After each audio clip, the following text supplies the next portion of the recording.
Saya dikasih kesempatan untuk mengangkat topik ya, salah satu topik yang mungkin baru buat teman-teman dan ini belum ada di zaman saya waktu saya kuliah, yaitu telenutrition kayak gitu ya.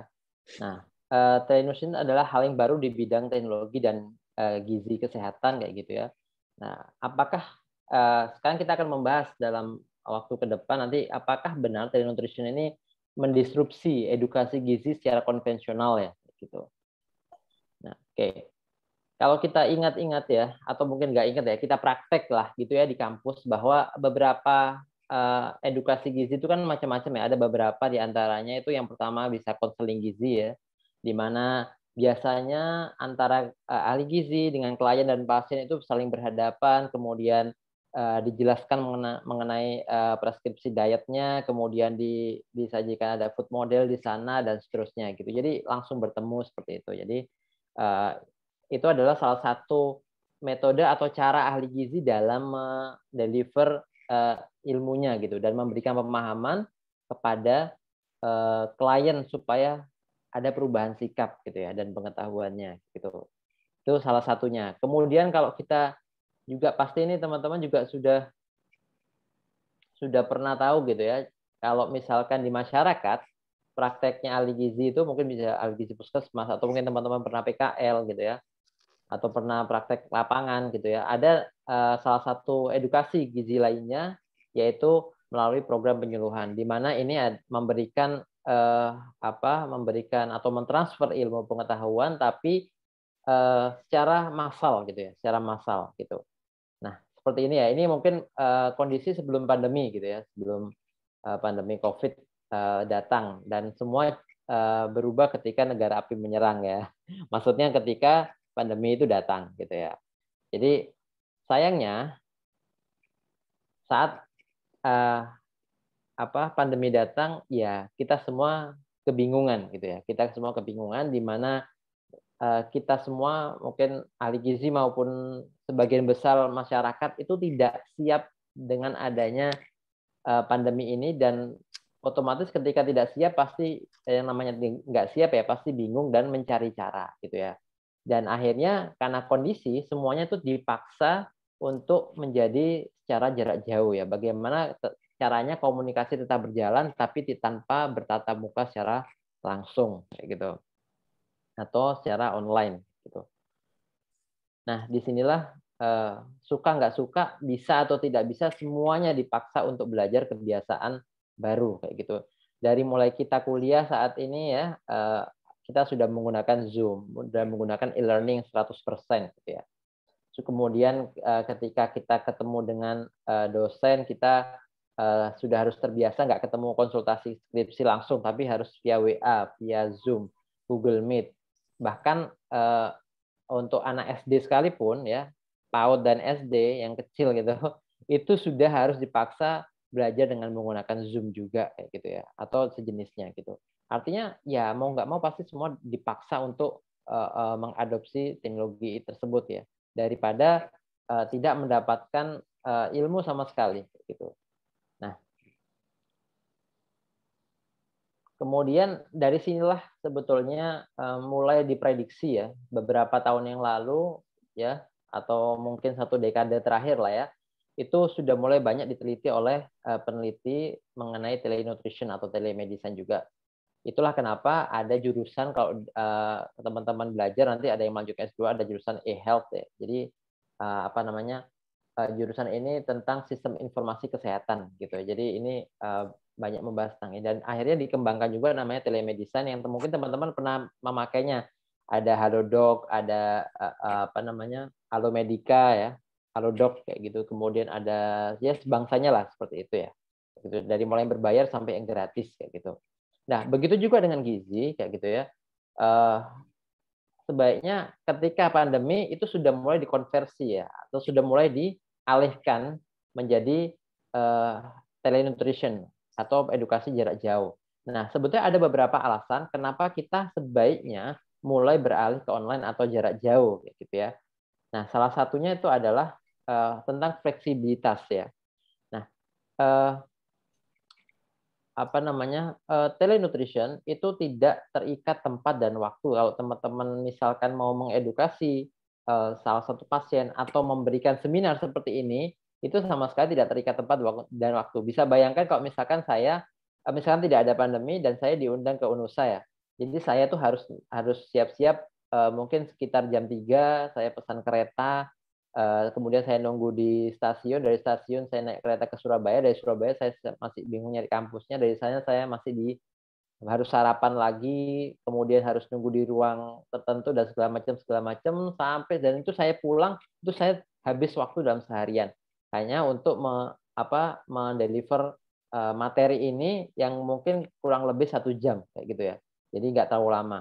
Nah, sedangkan kalau kita online seperti ini, itu hanya cukup materi selesai, ya sudah semuanya selesai, bubar, gitu ya. Jadi nggak terikat, mengenai waktunya. Dan tempat pun sebetulnya kalau teman-teman misalkan punya klien, misalkan nanti jadi ahli gizi internasional gitu ya, punya klien di Amerika ya, kayak gitu, atau di mana yang jaraknya tuh, 12 jam ya, di sini siang, di sana malam gitu ya, atau sebaliknya. Itu bisa bisa saja gitu ya, apa namanya, menyesuaikan waktunya gitu. Jadi kapan pun bisa bertemu, yang penting ada kesepakatan untuk bertemu mau kapan, seperti itu ya. Jadi, sangat-sangat fleksibel telenutrition itu. Kemudian yang kedua adalah sangat murah ya. Kalau, tidak perlu datang ke rumah sakit atau klinik gitu ya. Kalau bagi yang ahli gizi rumah sakit, kalau bagi yang ahli gizi di puskesmas itu, kalau ini, kondisinya nanti kita bahas ya, plus minusnya ya gitu. Kalau misalnya kondisinya ini masyarakat yang melek teknologi ya, nggak perlu datang ke balai desa atau yang lainnya, tapi cukup, dengan mengumpulkan dalam satu ruangan, virtual, kemudian kita memberikan materi-materi dari, apa namanya, penyuluhannya, seperti itu ya. Jadi nggak perlu datang, cukup di rumah ya, dan cukup pakai baju yang rapi, bawahnya sarungan apa segala macam boleh, kayak gitu ya. Jadi bebas, yang penting yang terlihat kameranya aja bagus gitu. Oke, kemudian yang kedua tidak perlu sewa tempat, jelas ya, karena nggak perlu ada tempat juga, bahkan di mana saja bisa dan tanpa perlu transportasi ruwet-ruwet ya. Jadi nggak perlu naik motor ke sana, naik kereta dan seterusnya ya, jadi hemat waktu juga. Dan tidak perlu setting sound system, sewa LCD dan seterusnya. Jadi sangat murah sekali. Jadi, dan pada dasarnya internet itu adalah free ya, internet itu free. Terus bayarnya kemana? Ya bayarnya kita bayar, apa namanya, kalau misalnya kita punya sambungan sendiri ya sebetulnya murah ya gitu ya, jadi bahkan gratis gitu ya. Itu katanya Elon Musk gitu ya. Jadi, pada dasarnya gratis, tapi karena, apa namanya, karena kita juga sewa ke provider-nya, jadi kita bayar, dan itu pun nggak ada artinya sebetulnya ya. Jadi sangat murah sekali. Oke, alasan yang selanjutnya adalah karena tentu saja karena pandemi COVID-19 kayak gitu ya. Kenapa? Karena pandemi COVID-19 ini sudah, eee eee, pernah menghantui ya, bukan pernah, mungkin bahkan sampai sekarang ya, masih menghantui, kita semua gitu ya. Bahkan kita juga masih merasa tidak aman ya, tidak aman. Makanya kita perlu menjaga keamanan diri kita dan klien, gitu. Kita nggak tahu siapa yang sakit, apakah klien bisa menulari kita, atau kita yang sakit menulari klien atau pasien, gitu, atau masyarakat. Jadi makanya kita perlu menjaga diri nih, gitu ya, perlu menjaga diri. Kemudian tentu saja was-was ya saat konseling. Jadi orang yang was-was itu saat konseling atau penyuluhan itu nggak baik gitu ya. Kenapa nggak baik? Karena kita nggak bisa dengan leluasa untuk menyampaikan materi. Pertama cepet-cepetan, yang kedua kadang-kadang, materinya itu dikurang-kurangi dan seterusnya. Jadi akhirnya nggak maksimal juga. Dan frekuensi bertemu berkurang, frekuensi kontak untuk komunikasi primer pun berkurang ya. Jadi kalau kita bisa bayangkan komunikasi primer biasanya kita deketan duduk satu bangku atau satu meja, dengan adanya pandemi kita agak jauhan sedikit gitu ya. Jadi agak, repot juga, was-was gitu ya. Dan harus menggunakan APD lengkap ya, ini malah ribet kayak gitu ya. Ini mungkin, kasusnya mungkin sebelum sebelum kasus Covid di Indonesia menurun ya. Oke. Ini adalah kasus Covid di Indonesia, alhamdulillah kita saat ini sudah sangat turun drastis ya, dibandingkan bulan-bulan Juli, Agustus kemarin kayak gitu, waktu tinggi-tingginya di Indonesia itu bisa sampai lebih dari 40.000 kasus harian ya. Itu sangat, dan sampai saat ini Indonesia itu kasus, positifnya ada 4,2 juta ya, dan yang meninggal sudah sangat banyak ya, 141.000 orang, dan ini bukan hanya sekedar angka ya, tapi ada banyak, ribuan orang ya, itu yang merasakan kehilangan keluarganya, merasakan kesedihan, yang yang ditinggal orang-orang tercinta atau ditinggal tulang punggung keluarganya dan seterusnya. Jadi banyak yang sangat berdampak ini. Jadi ini masalah kehidupan kayak gitu. Jadi sangat banyak sekali. Alhamdulillah kita menurun drastis ya. Meskipun kita sebenarnya saya juga belum sampai sekarang juga sampai belum dapat info yang valid sebetulnya kenapa turunnya sangat drastis ya. Meskipun cakupan vaksinasinya belum sangat banyak. Saya malah curiganya ini sebenarnya kita sudah terbentuk herd immunity, cuma alami gitu ya. Jadi karena semuanya kena gitu, karena semuanya kena dan sembuh, akhirnya herd immunity-nya terbentuk tapi tanpa vaksin. Saya khawatirnya seperti itu gitu. Ya apapun itu kita patut bersyukur ini menurun dan mudah-mudahan dalam waktu yang cepat kita juga habislah kasus COVID di Indonesia gitu. Dan kita kembali ke kehidupan yang normal. Meskipun kehidupan normal, tapi kita juga perlu tahu bahwa telenutrition is future style. Jadi artinya telenutrition sudah banyak dipikirkan oleh ahli gizi itu jauh sebelum adanya pandemi, gitu ya. Jauh sebelum adanya pandemi. Pandemi kan ada itu kurang lebih 2018 ya, gitu. Jadi tapi sebelum itu sudah ada aplikasi-aplikasi telenutrition kayak gitu ya. Mungkin di Indonesia belum ada, tapi kalau teman-teman tahu ada startup di negara lain, saya kasih contoh, mungkin kalau yang pernah dengar Healthify Me ya, Healthify Me di India itu salah satu startup yang besar di bidang telenutrition. Jadi dia bisa konsultasi gizi, coaching gizi, yang dia tuh bisa bantu permasalahan-permasalahan gizi untuk kliennya gitu ya. Dan itu sudah banyak diinstal oleh jutaan orang. Jadi luar biasa besar dan itu mulai ekspansi ke Indonesia ya. Kalau teman-teman kemarin lihat di Ali Gizi ID kan kita ada rekrutmen ya, kebetulan kita kerjasama juga dengan Healthify Me gitu, mau ekspansi ke Indonesia. Gitu. Jadi luar biasa sekali dan itu sudah ada, kita sudah diajak kerjasama waktu itu tahun berapa ya, sebelum ada pandemi lah, lama sebelum ada pandemi itu kita diajak kerjasama. Artinya mereka sudah memikirkan jauh-jauh hari gitu ya. Dan saat ini kita tentu saja memasuki era revolusi industri 4.0 ya, gitu ya, dan era disruption ya. Nah, disruption era ini kan di mana teknologi itu berkembang dengan sangat cepat sekali dan masif ya.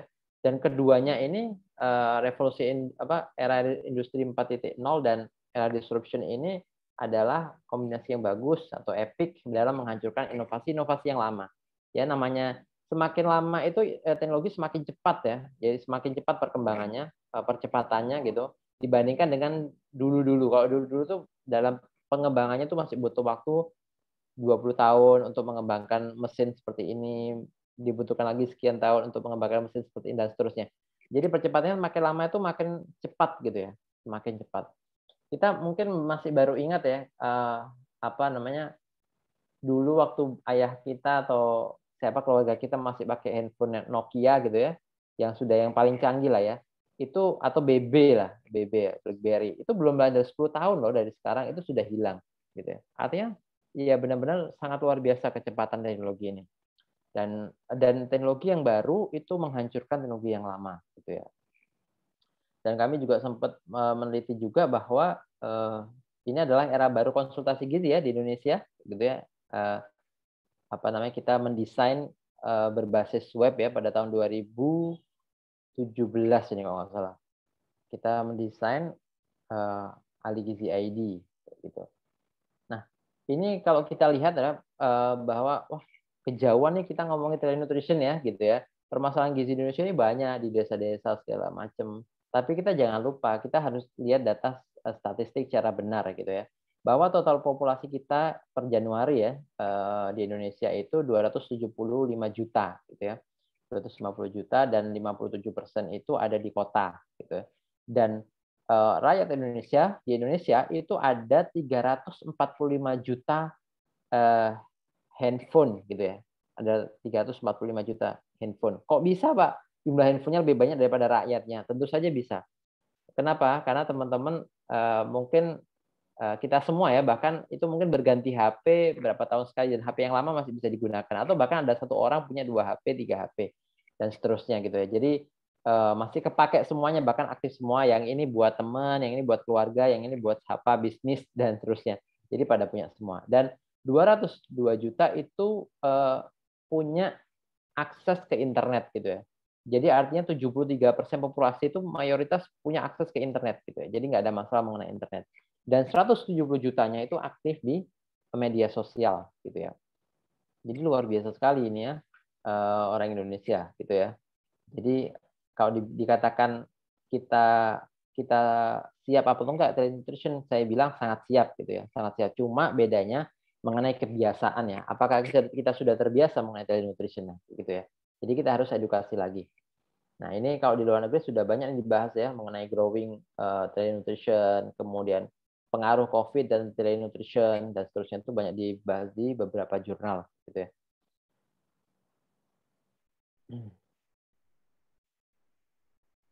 Oke.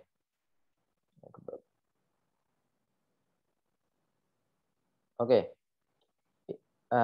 Itulah kenapa kita di saya dan teman-teman itu meneliti sebuah platform baru, kita kembangkan telenutrition ini ya berbasis internet, kita kembangkan berdasarkan riset-riset ya yang sudah ada mulai dari tahun 2017 sampai saat ini kita terus mengembangkan terus gitu ya.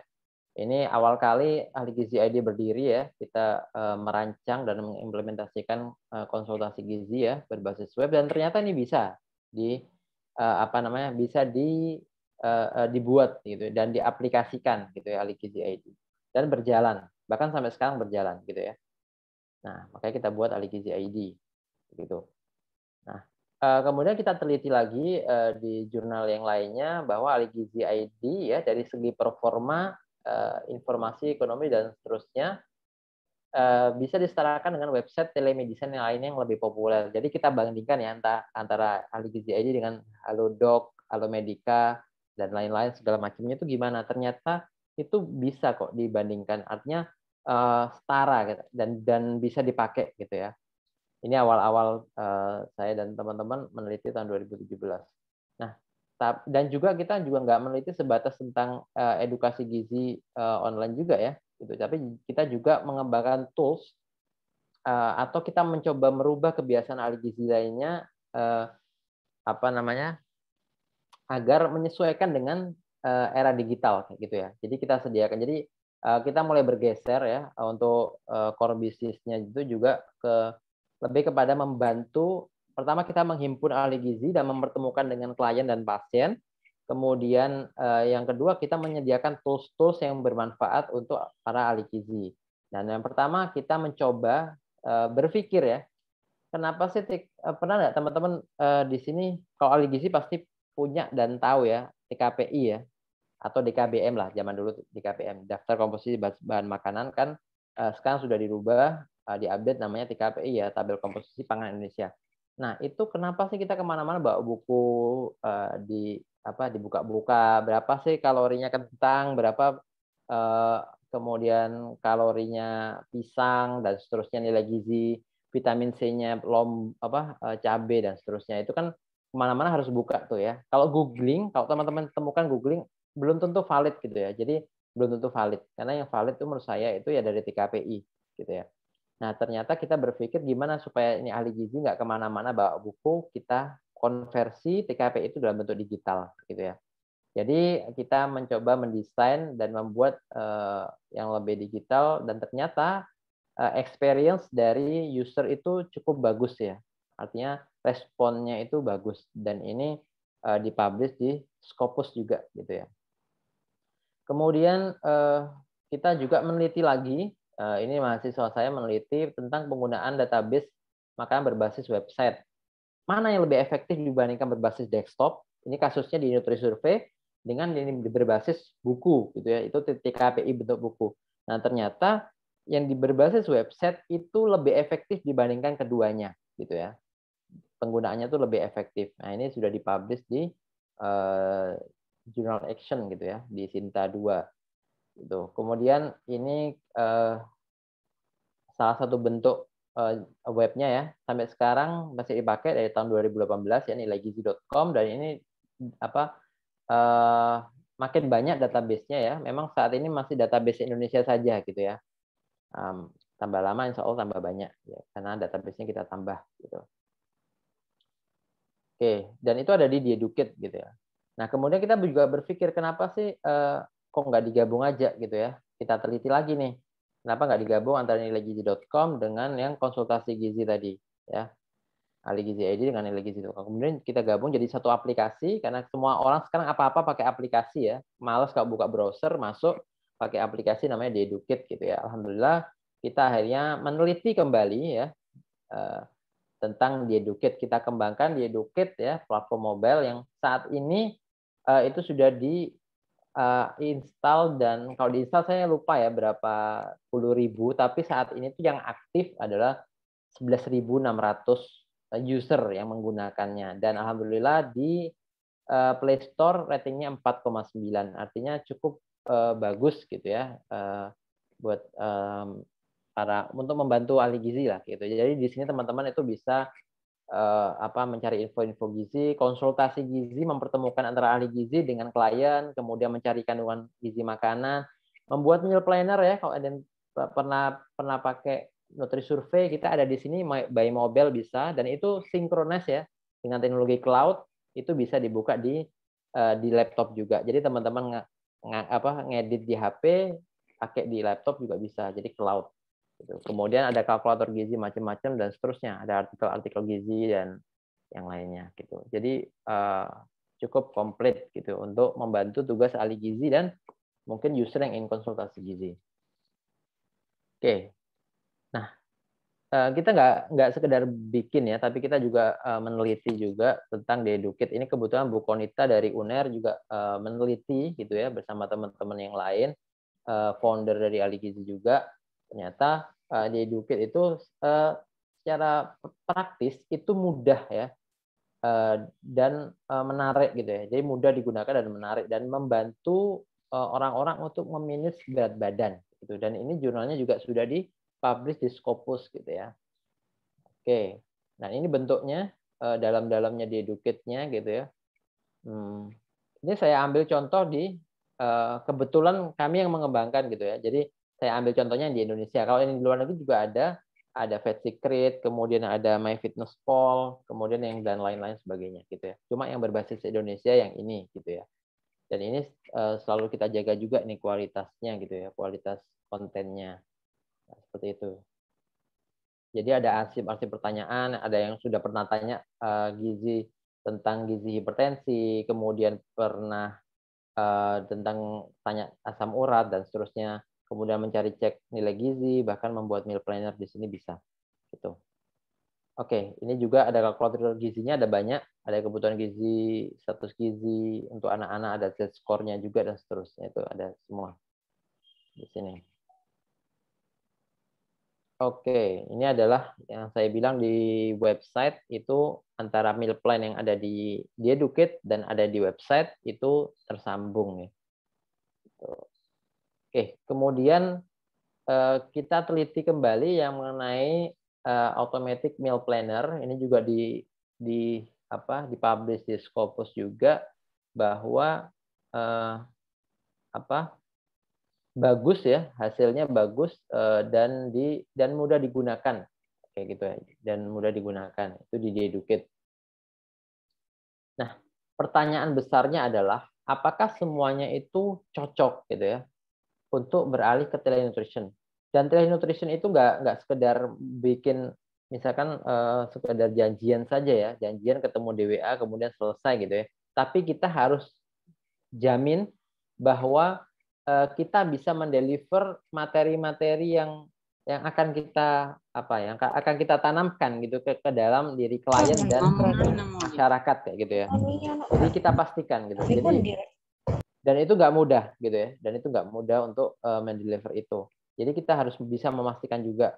Jadi jangan ngomongin telenutrition pada beberapa komunitas-komunitas tertentu gitu ya. Karena apa? Karena tidak semuanya cocok itu beralih ke telenutrition. Ada beberapa faktor yang perlu kita perhatikan, yaitu yang pertama adalah mengenai usia gitu ya. Usia ini juga kita perlu perhatikan juga kalau misalkan usianya lansia gitu ya, maka kita sebaiknya disarankan tidak menggunakan telenutrition kayak gitu ya. Meskipun bisa ya, beberapa lansia itu cukup handal dalam urusan teknologi, jadi mau belajar gitu ya. Jadi kalau usia-usia tapi kadang-kadang kebanyakan mayoritas itu tidak mau belajar kembali gitu ya. Itulah makanya kenapa banyak lansia itu gaptek ya. Sebenarnya tidak ada istilah gaptek ya. Saya sangat menolak istilah itu ya. Jadi nggak ada orang gaptek, yang ada itu adalah malas belajar.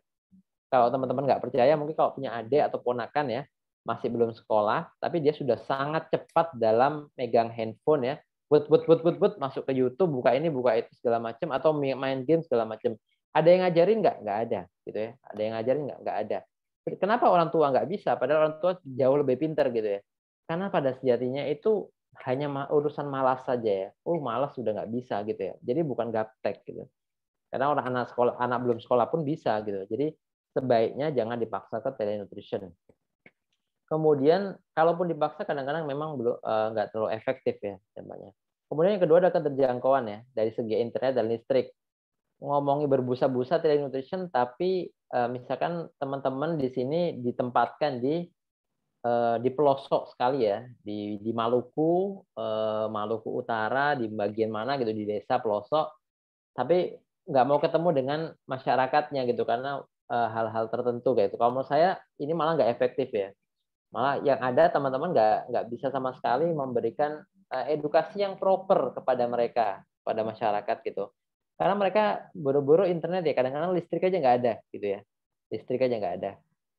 Saya pernah PKL itu PKL KKN ya, itu di daerah Kampung Laut ya. Kampung Laut itu kalau teman-teman tahu penjara Nusa Kambangan ya, nah itu di sana. Jadi untuk lewat Segara Anakan tuh membutuhkan waktu kurang lebih 3,5 jam gitu ya. Itu baru berangkatnya tok, belum pulangnya. Itu berangkat dari Cilacap. Dan di sana jangan ngomongin internet ya, ngomongin listrik aja nggak ada gitu ya. Satu-satunya yang ada listrik itu hanya di masjid saja. Dan kalau mau itu nyewa genset di rumahnya Pak Kadesnya gitu ya, Pak Dusunnya gitu ya. Jadi sangat repot deh. Kalau kayak gitu jangan ngomongin telenutrition ya, gitu ya. Jadi nggak cocok seperti itu. Kemudian yang ketiga, dukungan perangkat. Internet ada, listrik ada, usianya masih muda tapi nggak punya smartphone karena nggak mampu beli. Ya sudah, jangan dipaksa, mau gimana mau telenutrition. Dia mau ke warnet gitu kan nggak mungkin gitu ya. Jadi jangan dipaksa. Jadi seperti itu. Kecuali teman-teman mau beliin handphone gitu ya, nah itu bagus banget itu. Kemudian yang keempat adalah pendidikan gitu ya. Pendidikan sangat berpengaruh juga ya. Misalkan teman-teman ya udah misalkan ketemu klien gitu ya. Pertama kali ketemu, yang kedua janjian melalui Zoom gitu. Melalui Zoom. Nah, Zoom iki opo gitu ya. Untuk orang-orang yang belum misalkan pendidikannya hanya SD, lulusan atau nggak sekolah sama sekali, Zoom itu apa, di mana install itu apa, gimana caranya. Itu malah yang ada malah kita banyak membuang waktu untuk ngajarin klien atau pasien atau masyarakat ini untuk gimana caranya dia menggunakan Zoom. Jadi ini belum masuk ke konten, itu membuang waktu kita di sana. Dan ini kalau bisa sangat dihindari ya. Jadi kalau bisa jangan seperti itu. Nah, yang keempat, yang terakhir adalah kelima adalah mengenai sosial atau kebiasaan. Meskipun dia sudah pinter, dia bagus segala macam, tapi kalau tidak mau karena mungkin nggak terbiasa, ya jangan dipaksa gitu ya. Gitu ya. Jadi artinya ini semua adalah beberapa faktor saja yang perlu kita perhatikan dalam penggunaan telenutrition. Memang telenutrition ini sangat baru sekali dan mungkin ke depan saya sih optimis cepat atau lambat ini pasti akan masif ya, akan masif digunakan gitu ya. Kalau nggak percaya sekarang vaksin aja pakai apa? Pakai Kita Bisa ya, tersinkronisasi dengan Kita Bisa. Kalau nggak pakai Kita Bisa, kita nggak bisa masuk mall, nggak bisa ini, nggak bisa itu segala macam. Nah, itu sebetulnya saya agak setuju tidak setuju ya. Setujunya tuh bagus, artinya semua data itu terintegrasi dan mudah dilacak. Tidak setujunya kenapa? Apakah semua orang desa punya handphone? Terus apakah kita kalau misalnya kita butuh-butuh sesuatu, kita harus menunjukkan itu di smartphone. Terus saya nggak punya handphone gimana? Itu kan nggak pernah dipikirkan ya. Nah, jadi harusnya itu ada juga alternatif hal tersebut gitu ya. Alternatifnya apa? Apakah dikasih kartu atau apa yang kemana-mana bisa dimasukkan di dompet atau yang lainnya gitu. Artinya harus mempermudah gitu ya. Jadi jangan mempersulit. Orang tuh harus punya handphone dulu, harus beli handphone dulu, smartphone. Kadang-kadang ini dengan updatean Kita Bisa yang baru di Play Store itu meminta Android-nya harus tinggi, speknya handphonenya kadang harus tinggi. Nah, orang-orang desa apakah semuanya mampu untuk beli handphone yang speknya tinggi. Iya kalau nggak speknya kadang-kadang spek kentang gitu ya, yang baru dipakai foto jepret berapa kali sudah memorinya penuh. Buru-buru nginstal Kitabisa. Kok Kitabisa, sorry, apa namanya, yang untuk vaksin tuh, eh, apa tuh namanya? Peduli Lindungi, Pak. Peduli Lindungi ya. Salah ngomong saya kita. Peduli Lindungi gitu ya. Jadi apakah semua cocok? Ya nggak cocok. Begitu juga telenutrition ya. Maka tidak semuanya itu cocok untuk diaplikasikan telenutrition. Itu mungkin nanti kita banyak diskusi di saat tanya jawab ya. Mudah-mudahan materi ini bermanfaat. Saya cukupkan. Assalamualaikum warahmatullahi wabarakatuh. Saya kembalikan ke